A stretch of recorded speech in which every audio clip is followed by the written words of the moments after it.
मैत्रिणींनो, तुम्हीही तुमच्या किचनमध्ये रोज कास्ट आयरनची भांडी वापरता का? मग या 5 गोष्टी जर तुम्हाला माहिती नसेल तर भांडं लवकर खराब होऊ शकतं. पहिलं, कास्ट आयरनचं भांडं वापरल्यानंतर ते साबणाने रोज घासू नका. तर मग ते भांडं गरम पाण्याने स्वच्छ करून मऊ ब्रशने किंवा स्पंजने देखील तुम्ही साफ करू शकता. यानंतर भांडं पूर्ण कोरडं करा. ओलावा राहिला तर त्या भांड्यांना गंज लागू शकतो.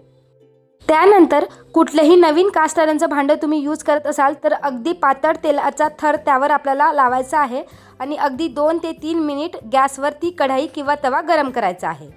याला सीझनिंग म्हणतात. त्यामुळे काय होतं की भांड्यावर एक नैसर्गिक नॉनस्टिक लेअर तयार होतं. त्यामुळे भांड्यात काहीही जरी तुम्ही बनवलं तर ते भांड्याला चिकटत नाही. त्यानंतर बरेच जणांना माहितीच असेल की कास्ट आयरनच्या भांड्यात जास्त काळ आपल्याला अन्न ठेवायचं नाही आहे. विशेषतः टमॅटो, लिंबू किंवा इतर आंबट पदार्थ असलेले कुठलेही पदार्थ आपल्याला शिजवल्यानंतर लगेच दुसऱ्या भांड्यात काढून घ्यायचे आहे. आणि सर्वात महत्त्वाचं म्हणजे जर तुम्ही कास्ट आयरनची भांडी किचनमध्ये वापरत असाल तर नियमित वापरा. जितकं जास्त तुम्ही त्याला वापराल तितकं ते अधिक चांगली बनतात. तर रिसेंटलीच मी मैत्रिणींनो ही कास्ट आयरनची कढई माझ्या किचनसाठी मागवली होती.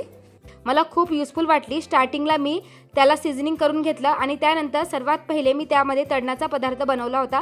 मीन्स पुऱ्या तळून घेतल्या होत्या. त्यामध्ये सुक्या भाज्या तर खूप बेस्ट बनतात आणि हा जो तवा आहे तो मी 3 वर्षापूर्वी घेतला होता. तो रेग्युलर वापरत नाही, त्यामुळे तो वॉश केल्यानंतर मी कोरडा करून घेते आणि अशा प्रकारे प्लास्टिकमध्ये रॅप करून त्याला स्टोअर करत असते. पण कढाई मात्र मी रेग्युलर भाज्यांसाठी वापरते, त्यामुळे फक्त ती कोरडी करून अशा प्रकारे कॅबिनेटमध्ये ठेवत असते.